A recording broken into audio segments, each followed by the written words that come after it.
Hello everyone and good evening. Welcome to Future Times. आप सभी का फ्यूचर टाइम्स के एप्लीकेशन पे बहुत बहुत स्वागत है। कैसे हैं आप सब लोग? मैं उम्मीद करती हूँ कि आप सब लोग बहुत अच्छे होंगे।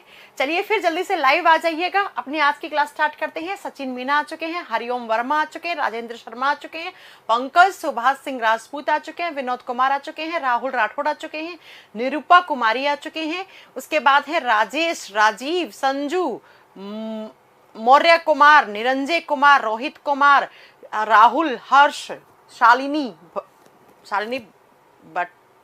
बटर्जी। अच्छा ओके ठीक है, रोहित कुमार। चलो भाई गुड इवनिंग। कैसे हैं आप सब लोग? बढ़िया है सब? ठीक है। मैं मेरे आरआरसी ग्रुप डी में 72 नंबर आ रहे हैं। जयपुर जोन में फाइनल मेरिट में हो जाएगा क्या 72? लगता तो है चांस। तैयारी तो करो आप फिजिकल की। ओके चलो, अभिजीत भी आ चुके हैं, सचिन भी आ चुके हैं, सूरज, मोहम्मद, तबीज, आलम, हर्ष।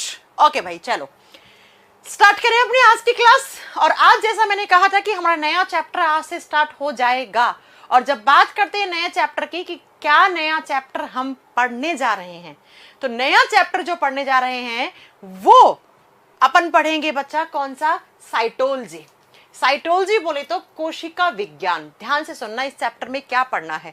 चैप्टर बड़ा है नो डाउट, कम से कम 10 से 12 क्लास लगेंगी पढ़ने में। लेकिन जब आप ये चैप्टर पढ़ के निकलोगे ना यहाँ से, तो बच्चा ये ऐसा चैप्टर है जैसे हर एग्जाम में क्वेश्चन बनते हैं। बस ये है कि वो डिपेंड करता है किस टाइप का एग्जाम आप दे रहे हो, उसका लेवल क्या है, तो क्वेश्चन का लेवल भी उसी हिसाब से चेंज हो जाता है। जैसे अगर एसएससी जीडी की बात करूं या कांस्टेबल के एग्जाम की बात करूं, वहां बहुत थके हुए क्वेश्चन पूछता है कि सेल की खोज किसने की, डेड सेल की खोज किसने की, लिविंग सेल की खोज किसने की, who is the father of cytology, who is the father of dead cell discovery, ऐसे कुछ क्वेश्चन बन जाते हैं। लेकिन अगर आप लेवल के एग्जाम दोगे तो वहां पर बहुत टफ क्वेश्चन बनता है। जैसे व्हाट इज न्यूक्लियोइड, न्यूक्लियोइड क्या होता है, ये बीपीएससी के एग्जाम का क्वेश्चन है।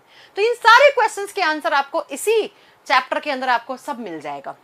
ठीक है, हम बिल्कुल जीरो से लेकर एकदम अपर तक लेवल तक पढ़ेंगे, बहुत अच्छे लेवल तक। ठीक है बच्चा, चलो स्टार्ट करते हैं। सबसे पहले चैप्टर का मीनिंग क्या है। जब भी कोई चैप्टर पढ़ो, आप किसी भी सब्जेक्ट में पढ़ रहे हो, सबसे पहले चैप्टर का मीनिंग जानने की कोशिश करा करो कि भाई उस चैप्टर में पढ़ना क्या है, कैसे क्वेश्चन एग्जाम में आते हैं। सबसे पहले आपको इन दो बातों का पता होना चाहिए।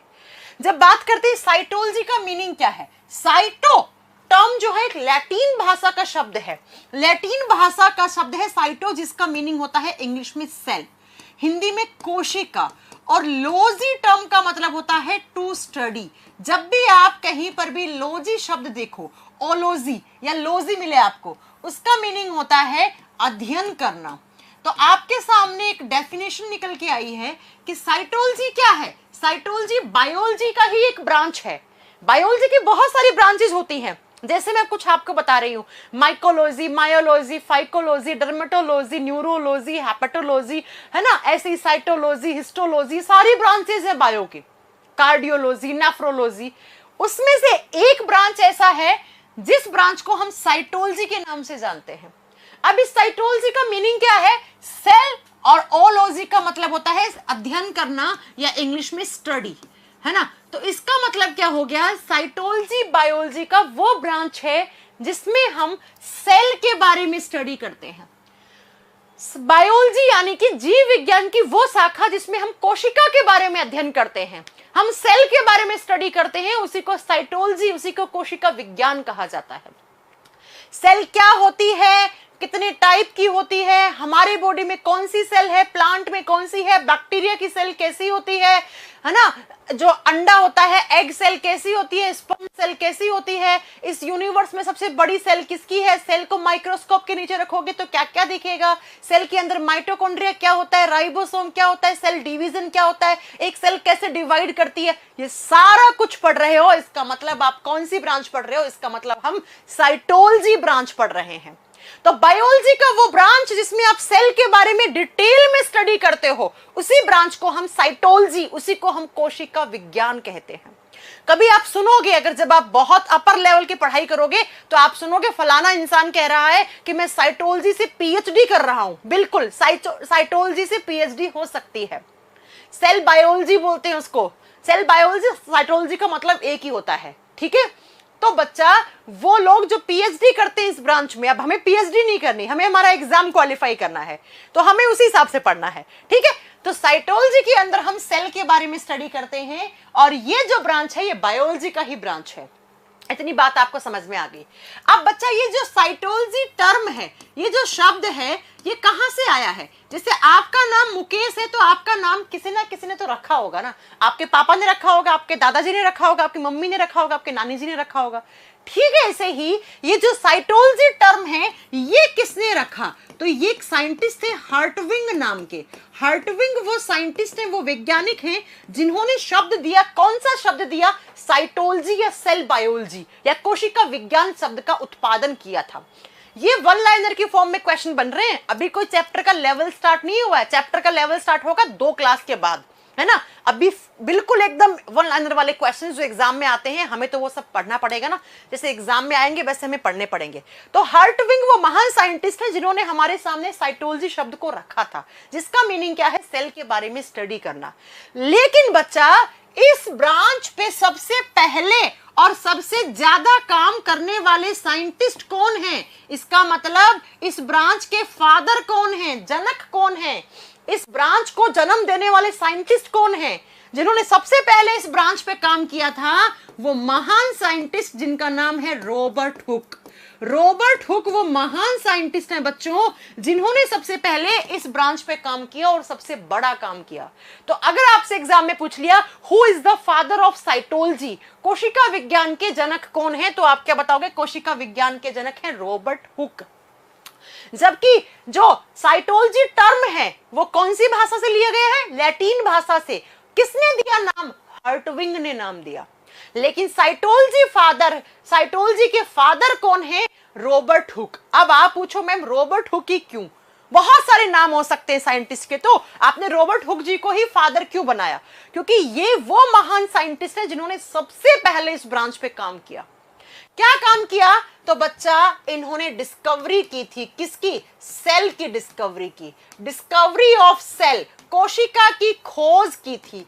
अब जिस ब्रांच में हम सेल के बारे में ही पढ़ रहे हैं और सेल की खोज ही इन्होंने करी, इन्होंने ही पूरे संसार को बताया कि जितने भी लिविंग्स होते हैं, जितने भी इस धरती के ऊपर क्या हैं? लिविंग्स हैं, सजीव हैं। गाय, भैंस, घोड़ा, बकरी, प्लांट, बैक्टीरिया, ये सब लिविंग्स होते हैं। और ये सारे के सारे लिविंग्स किससे बने हुए हैं? ये सब सेल से बने हुए हैं, यानी कि कोशिका से बने हुए हैं। ये वही महान साइंटिस्ट हैं जिन्होंने लोगों को ये बात बताई। क्या बात बताई रॉबर्ट हुक ने?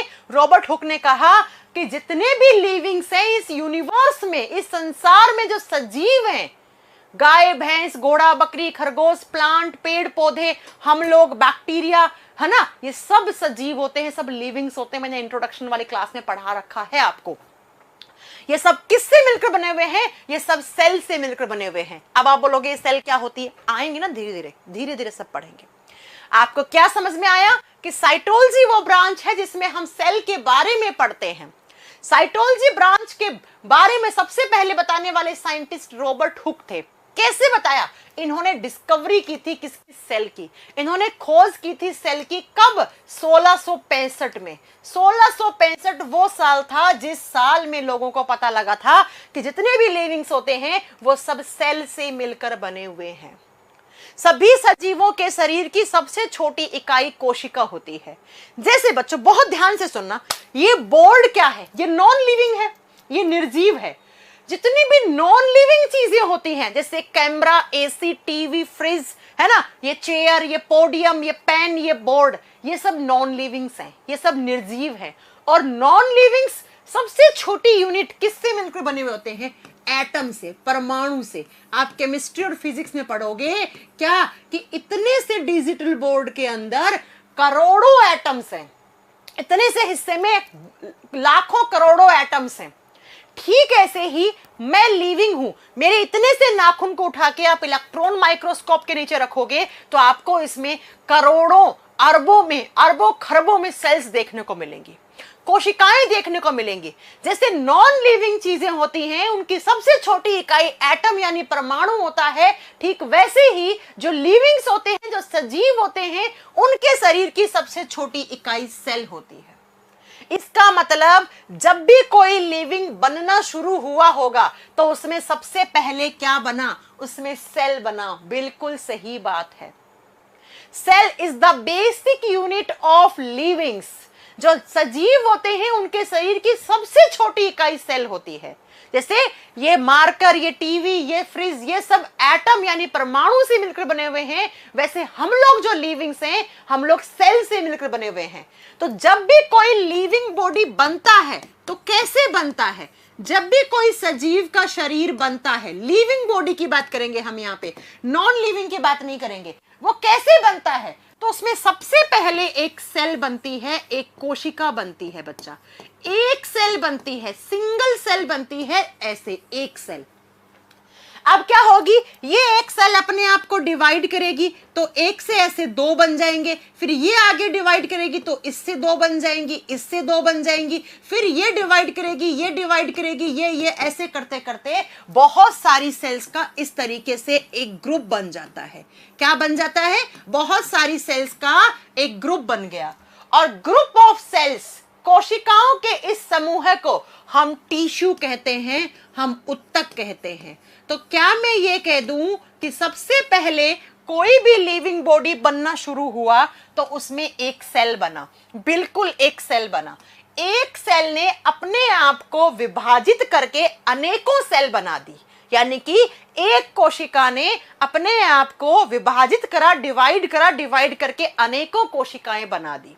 और ये अनेकों कोशिकाओं का जो ग्रुप है उसको हमने टिश्यू, उसको हमने उत्तक बोला।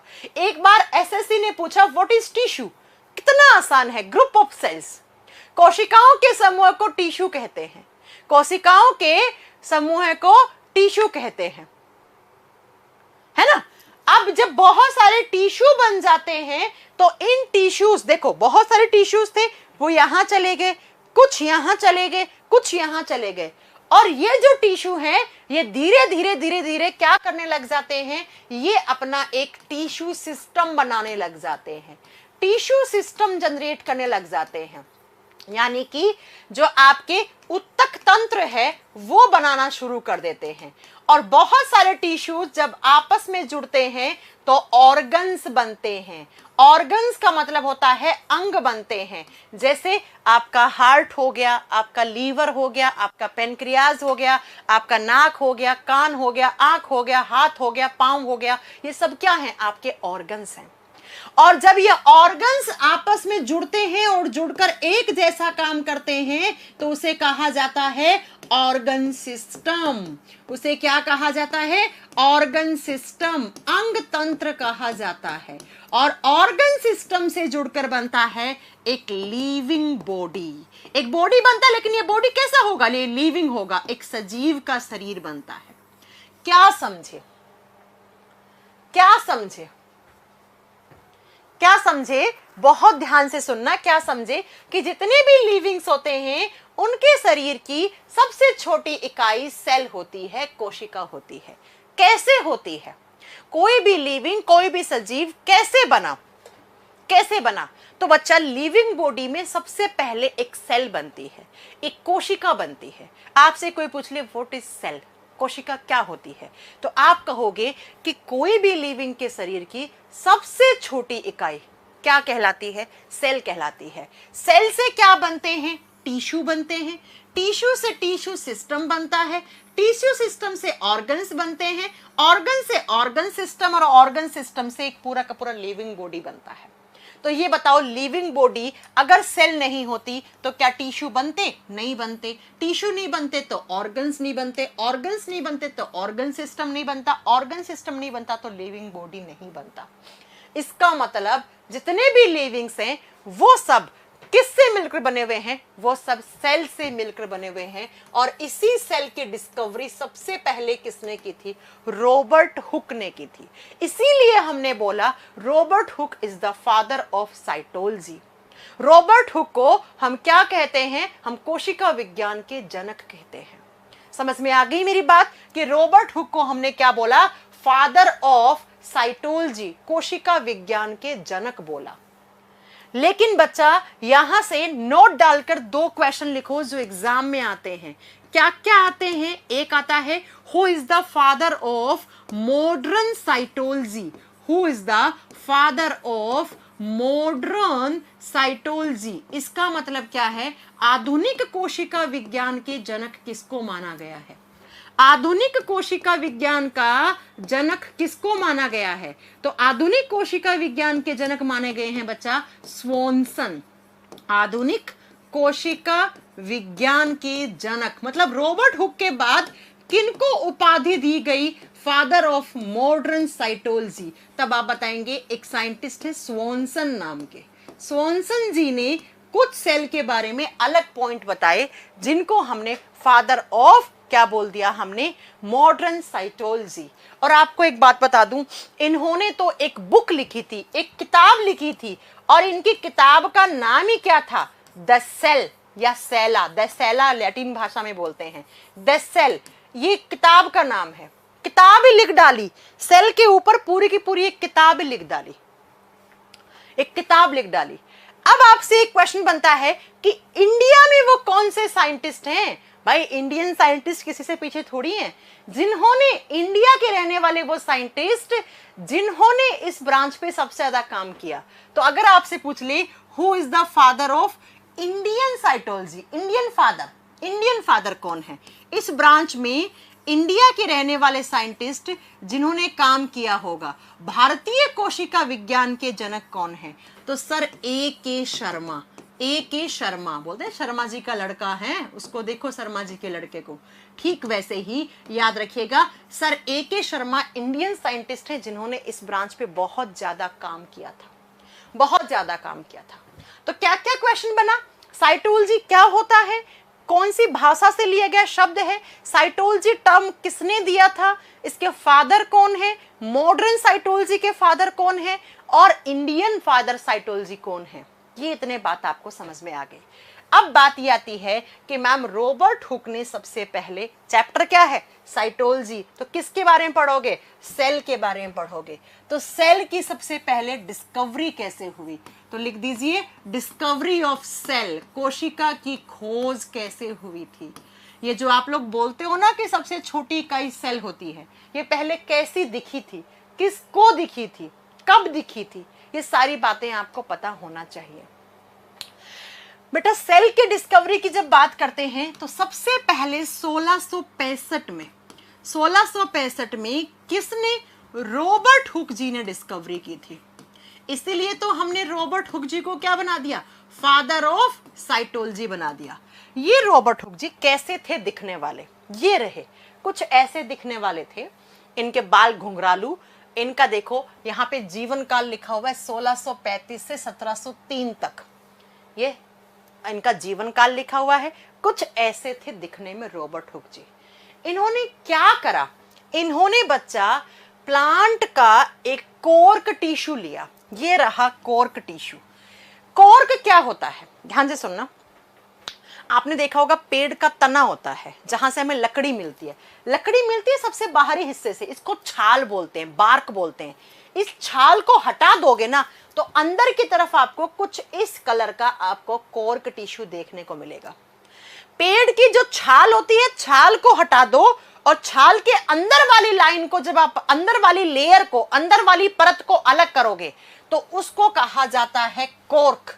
उसको बोलते हैं कॉर्क टिश्यू, कॉर्क उत्तक। और इसी कॉर्क टिश्यू के अंदर सबसे पहले सेल की डिस्कवरी हुई थी। तो आपसे पूछे सबसे पहले खोज किसने की? रॉबर्ट हुक ने। कब? 1665 में। किसमें की? कॉर्क टिश्यू में। शैंपियन की बोतल के ऊपर लगा हुआ आता है कॉर्क टिश्यू। इत्र की बोतल होती है, इत्र की महक बाहर ना जाए इसलिए उसके ऊपर लगा हुआ आता है कॉर्क टिश्यू। पुराने जमाने में अचार जिन केतली में डालते थे, बर्नियों में डालते थे, उसके ऊपर ढक्कन लगा हुआ था कॉर्क टिश्यू का। तो कॉर्क टिश्यू क्या होता है मैंने बता दिया है कि ये वाला जो पार्ट है इसको कॉर्क बोलेंगे। ये बाहर वाला हटा दो, ये जो अंदर वाला पार्ट आप देखोगे ना इसको कॉर्क बोलेंगे, इसे कॉर्क टिश्यू कहते हैं। जब इस कॉर्क टिश्यू को इन्होंने लिया, प्लांट भी तो लिविंग होते हैं, प्लांट भी जीवित होते हैं, जैसे हम लोग हैं वैसे प्लांट भी लिविंग होते हैं। तो जैसे ही कॉर्क टिश्यू को लिया और लेकर इन्होंने अपने द्वारा बनाए हुए इलेक्ट्रॉन माइक्रोस्कोप के नीचे रखा। अब भाई 1665 में माइक्रोस्कोप की तो खोज हुई नहीं थी ना, तो इन्होंने क्या कर रखा था, अपना खुद का एक रूडिमेंट्री माइक्रोस्कोप बना रखा था। कांच को पीस पीस के अपना खुद का माइक्रोस्कोप बना रखा था। और जब इन्होंने खुद के माइक्रोस्कोप के नीचे इस टिश्यू को रखा तो इन्हें क्या दिखा पता है, ऐसी स्ट्रक्चर दिखी। इनको कुछ ऐसी सी स्ट्रक्चर दिखी, बहुत सारी स्ट्रक्चर दिखी इस तरीके से। केमिस्ट्री में आप पढ़ोगे इस स्ट्रक्चर को बेंजीन जैसी स्ट्रक्चर, केमिस्ट्री में आप इसको बेंजीन बोलते हो, C6H6 आगे पढ़ोगे तो ऐसी स्ट्रक्चर दिखी। और इन्होंने जब ध्यान से देखा तो इनको अलग अलग ऐसे कंपार्टमेंट बने हुए दिखे, अलग अलग रूम बने हुए दिखे। और अलग अलग रूम को जब बहुत ध्यान से देखा तो इस रूम के अंदर ऐसे बहुत छोटी छोटी स्ट्रक्चर दिखी इनको, कि ये एक रूम हो गया। इस रूम के अंदर, इस कमरे के अंदर ऐसे बहुत सारी स्ट्रक्चर हैं। ठीक वैसे ये दूसरा रूम हो गया, इसके अंदर ऐसे बहुत सारी स्ट्रक्चर हैं। ठीक ऐसे ये तीसरा रूम हो गया, इसके अंदर ऐसे बहुत सारी स्ट्रक्चर हैं, छोटी छोटी संरचनाएं हैं। हो ना हो ये जो रूम है वो इन्हीं छोटी छोटी इकाइयों से मिलकर बना हुआ है। ठीक ऐसे ही ये रूम भी इन छोटी छोटी इकाइयों से मिलकर बना हुआ है। और इन्हीं छोटी छोटी इकाइयों को पहले नाम दिया रॉबर्ट हुक जी ने सेला, और उसके बाद नाम रखा इसका सेल, सेल यानी कोशिका। और इन्होंने कहा कि ये जो कॉर्क टिश्यू है ना, ये टिश्यू किसका बना हुआ है, ये बहुत छोटी छोटी स्ट्रक्चर का बना हुआ है, बहुत छोटी छोटी संरचनाओं का बना हुआ है। और इन्हीं छोटी छोटी संरचनाओं को आप सेला यानी सेल कहते हो। इसका मतलब कोई भी टिश्यू है वो किससे बनता है, वो सेला यानी सेल से बनता है। तो यही तो हमने कहा था कि बहुत सारी सेल्स के ग्रुप को टिश्यू कहते हैं। जब ये टिश्यू है तो इसके अंदर क्या होंगी, इसके अंदर बहुत सारी सेल्स होंगी, इसके अंदर बहुत सारी कोशिकाएं होंगी। इनको एग्जैक्ट कैसे देखा था, ये देखो ऐसा दिखा था, ये देखो ऐसा। और इन्होंने इसकी तुलना की थी एक मधुमक्खी के छत्ते से। जैसे मधुमक्खी का छत्ता होता है ना, उसमें हजारों लाखों मधुमक्खियां लगी हुई होती हैं। ठीक ऐसे ही ये मधुमक्खी का छत्ता है दिखने में, और इसके अंदर ऐसे छोटी छोटी मधुमक्खियां लगी हुई हैं। अब ये मधुमक्खी नहीं है, ये तो क्या है, ये तो छोटी छोटी सेल है। तो कॉर्क टिश्यू का कंपैरिजन, तुलना किससे किया, मधुमक्खी के छत्ते से करा। किसने, रॉबर्ट हुक ने। रॉबर्ट हुक जी ने कहा कि जैसे एक मधुमक्खी के छत्ते में हजारों लाखों मधुमक्खियां लगी हुई होती हैं, ठीक वैसे ही कॉर्क टिश्यू के अंदर छोटी छोटी बहुत सारी मधुमक्खियां यानी बहुत सारी सेल प्रेजेंट हैं।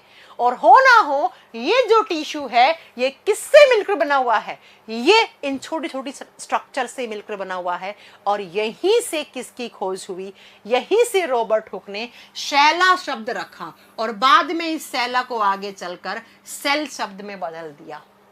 तो मुझे ये बताओ, अगर एग्जाम में क्वेश्चन आ गया कि सबसे पहले सेल की डिस्कवरी किसने की, आप कहोगे रॉबर्ट हुक ने की। किसमें की, कॉर्क उत्तक में। और उस कॉर्क टिश्यू की तुलना किससे की, मधुमक्खी के छत्ते से। सेल का पहले नाम क्या रखा, सेला, बाद में क्या नाम रखा, सेल नाम रखा। और ये जो सेल थी, ये सेल थी बच्चा डेड सेल। ये कैसी सेल थी, ये एक डेड सेल थी, ये एक मृत कोशिका थी। अब मृत कोशिका का मतलब क्या हो गया, ये सेल फंक्शनिंग नहीं थी, इसमें कोई भी काम नहीं हो रहा था। ये सेल एक डेड पार्ट था। लेकिन सेल तो सेल है, चाहे वो डेड है चाहे वो लिविंग है ना। सेल्स मरती भी हैं, बिल्कुल मरती हैं। हमारे शरीर के अंदर एक दिन में हजारों सेल्स मरती हैं, हजारों सेल्स नहीं बनती हैं। जैसे हमारे बॉडी में भी सेल मरती हैं, इस कॉर्क टिश्यू के अंदर जो सेल थी ना, वो भी कैसी थी, डेड सेल थी। तो क्वेश्चन कैसे बनेगा, डेड सेल की डिस्कवरी किसने की, मृत कोशिका की खोज सबसे पहले किसने की। तो आप क्या आंसर करेंगे, रॉबर्ट हुक ने। कब, 1665 में। समझ में आ गई मेरी बात, समझ में आ गई। आगे चलूं। अब आपके दिमाग में क्वेश्चन आया होगा, मैम जब डेड सेल की डिस्कवरी रॉबर्ट हुक ने की तो फिर लिविंग सेल की डिस्कवरी किसने की। क्वेश्चन तो आना चाहिए था ना आपके दिमाग में कि लिविंग सेल की डिस्कवरी किसने की। और जब लिविंग सेल की बात करते हैं तो उसको बोलेंगे जीवित कोशिका। वो कौन महान साइंटिस्ट हैं जिन्होंने लिविंग सेल की डिस्कवरी की, जीवित कोशिका के बारे में बताया। सेल्डन एंड स्वॉन नहीं है, गलत आंसर है आपका।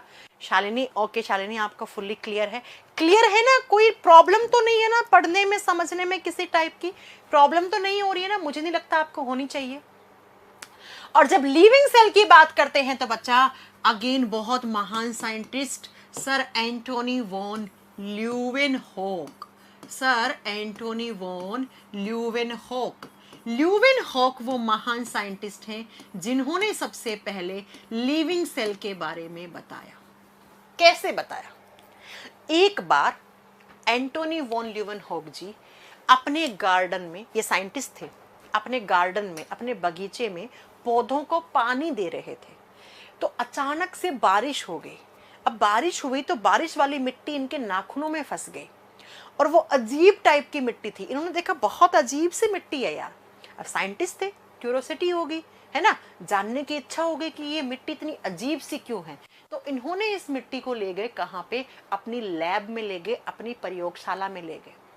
और फिर जब इस मिट्टी को इलेक्ट्रॉन माइक्रोस्कोप के नीचे रखा तो उस मिट्टी के अंदर आप इनको ऐसे छोटी छोटी सेल घूमती हुई दिखी। ऐसे वो घूम रही थी, उनमें मूवमेंट हो रहा था, मूवमेंट हो रहा था। इसका मतलब वो कैसी थी? वो जिंदा थी, वो लिविंग सेल थी। इसका मतलब क्या थी? वो लिविंग सेल थी, वो जिंदा सेल थी। और बच्चा वो कैसी दिखी इनको माइक्रोस्कोप के नीचे? ऐसी दिखी इनको घूमती हुई सेल। और बाद में पता लगा कि अरे ये सेल तो किसकी है? ये तो एक बैक्टीरियल सेल है। कैसी सेल है?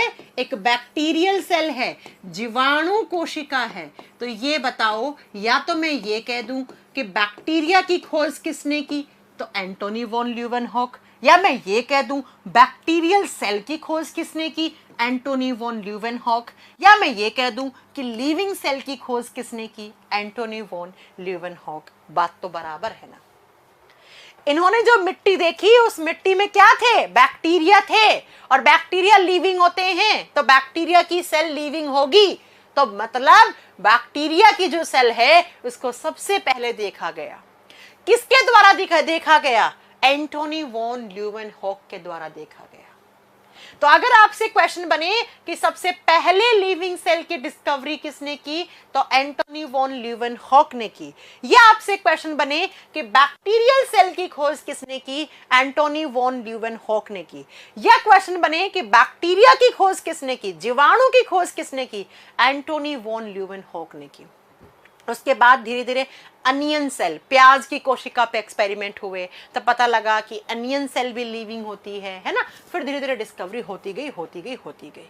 मेन जो आपको याद रखनी है वो यही डिस्कवरी याद रखनी है कि सबसे पहले डेड सेल के बारे में बताया था रॉबर्ट हुक जी ने, और लिविंग सेल के बारे में किसने बताया? वो बताया हमारे एंटोनी वॉन ल्यूवेनहॉक ने। एंटोनी वॉन ल्यूवेनहॉक जी का नाम आप बार बार सुनोगे। इन्होंने बहुत सारी डिस्कवरियां कर रखी हैं। जैसे साइड में लिखना, नोट बना के ना, कुछ चीजें होती है जो मैं एक्स्ट्रा बताती हूँ ना, उनको ऐसे साइड में लिख लिया करो बॉक्स बना के, क्योंकि कभी कभी सीधा क्वेश्चन यहीं से आता है। नोट बनाने का मतलब होता है मोस्ट इंपॉर्टेंट। डिब्बा बना लो मतलब मोस्ट इंपॉर्टेंट, जो क्वेश्चन हर बार रिपीट होते हैं। और इन्होंने किस किस चीज की डिस्कवरी कर रखी है? स्पर्म सेल, जो शुक्राणु होता है ना, जिसको हिंदी में आप शुक्राणु बोलते हो, उसकी खोज इन्होंने की थी। एक होता है प्रोटोजोआ, ये सब पढ़ोगे आप आगे। प्रोटोजोआ की खोज भी इन्होंने की।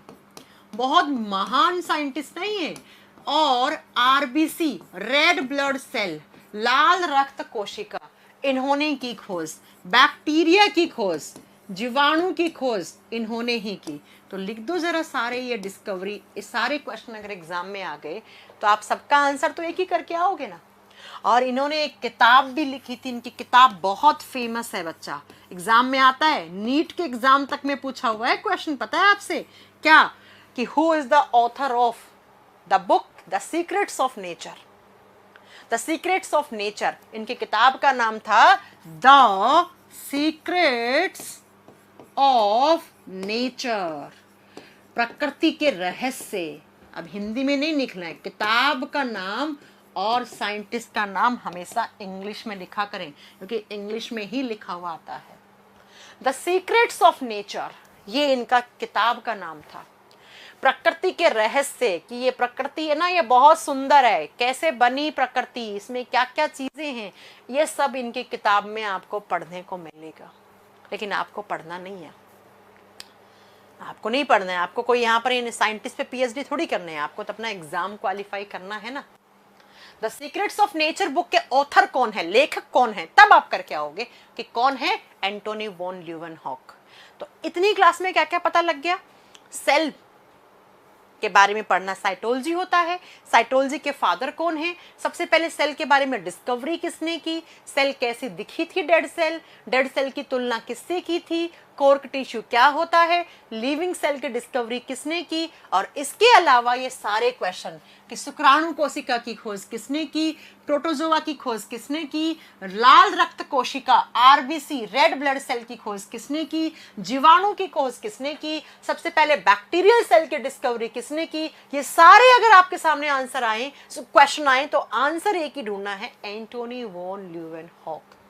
इसका मतलब मैम यहां तक आते आते लोगों को पता लग गया कि जितने भी लिविंग्स होते हैं वो सेल के बनते हैं, और सेल डेड भी हो सकती है और लिविंग भी हो सकती है। बिल्कुल सही, इतनी बात आपको पता लग गई, आपको भी पता लग गई और लोगों को भी पता लग गई थी। अब क्या हुआ, अब बच्चा जब लोगों को पता लगा कि सेल भी कुछ चीज होती है, तो लोग लग गए सेल के बारे में अपनी अपनी थ्योरियां देने। जैसे कोरोना आया था, तो कोरोना का टीका बनाने के लिए अलग अलग देश के साइंटिस्ट जुट गए थे। वो कह रहा मैं बनाऊंगा, वो कह रहा मैं बनाऊंगा। अब बच्चा कोरोना तो एक बीमारी थी, यहाँ तो लोगों को पता लगा कि जितने भी लिविंग्स हैं वो सेल से बने हुए हैं। तो ये बहुत बड़ी डिस्कवरी थी, ये बहुत बड़ी खोज थी।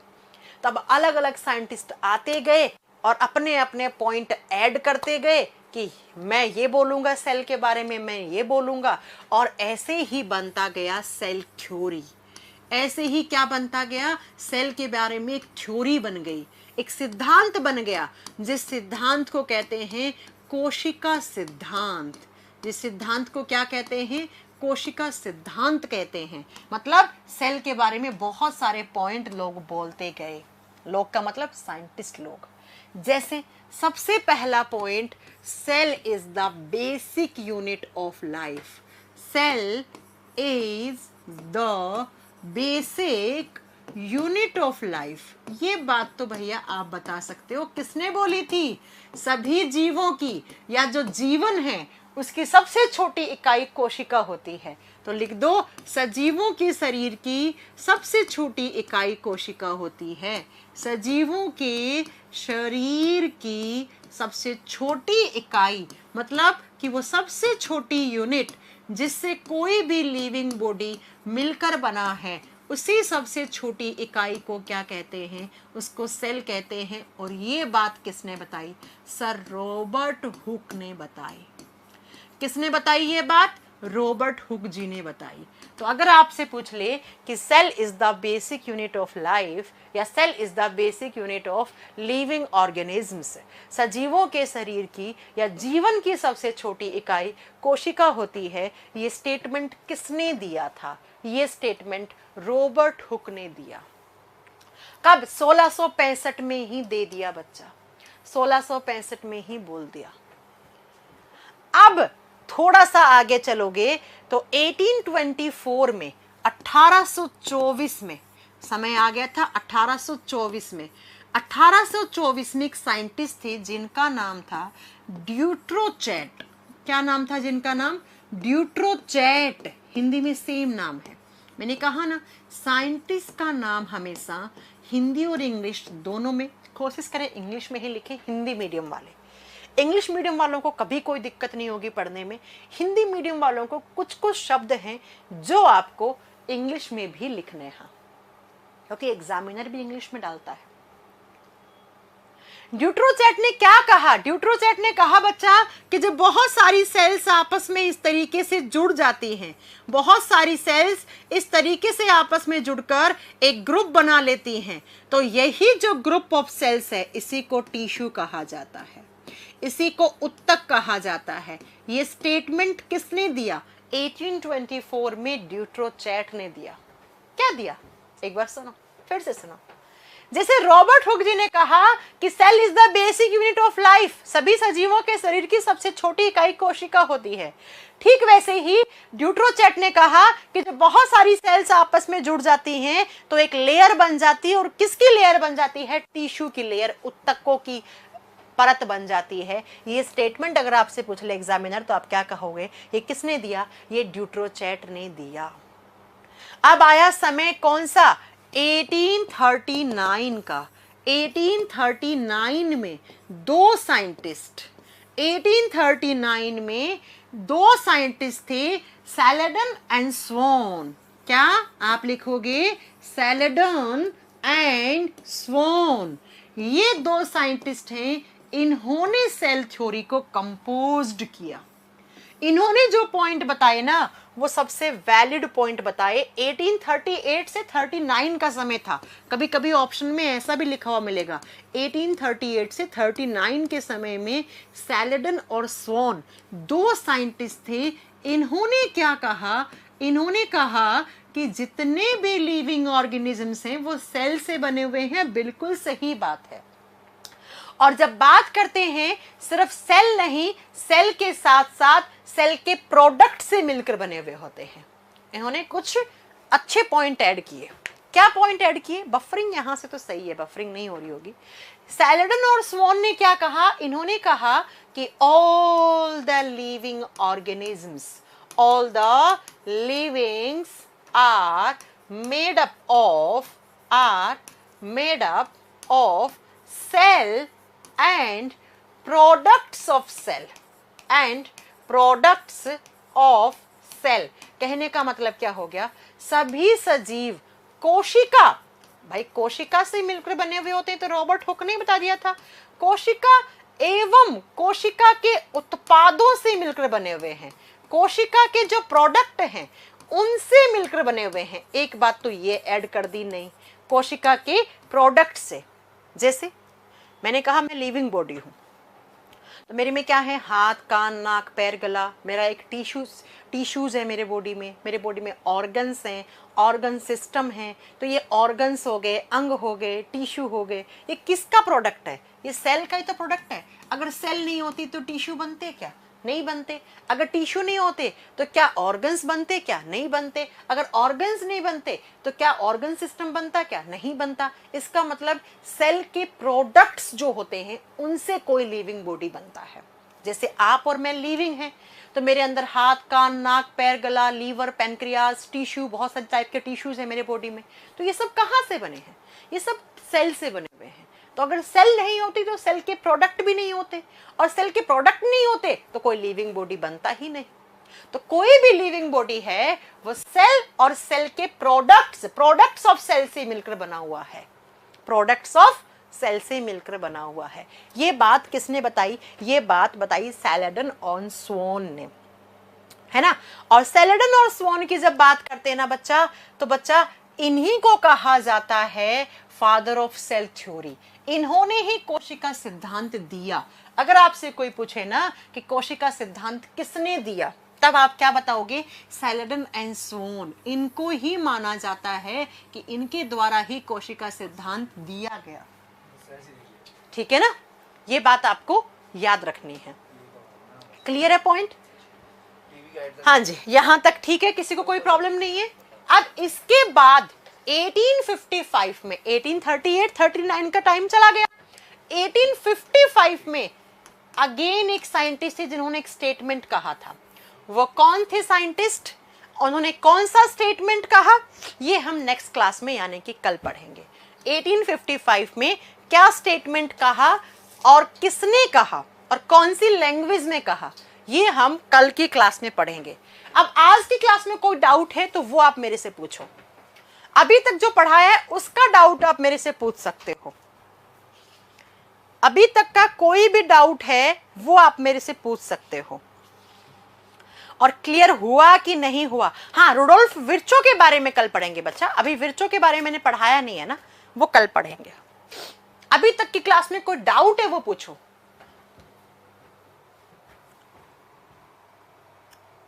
नोट्स अपलोड हो तो रखे हैं यार, आपके बैच में नोट्स अपलोड हो रखे हैं बच्चा। ओके, हाँ नोट्स बना सकते हो मेरे साथ Satish ji. Okay, thank you.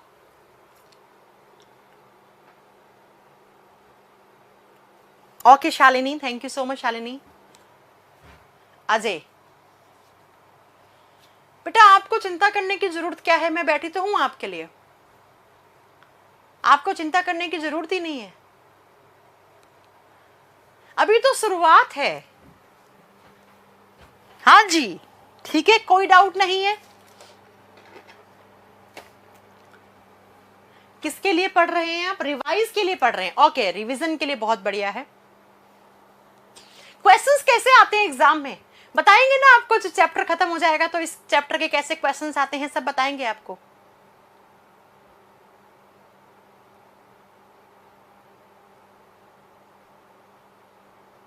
हाँ, कुछ एक्स्ट्रा पॉइंट ऐड करने होंगे मैं बता दूंगी, don't worry Ram ji. Okay, फिर आज के लिए इतना बहुत है। आज थोड़ा जल्दी क्लास छोड़ रही हूँ, वैसे छोड़नी नहीं चाहिए, 5:44 हो गया ना ऑलरेडी। हाँ चलो, ओके मिलते हैं नेक्स्ट क्लास में। Thank you so much, bye bye, take care, thank you so much, bye bye.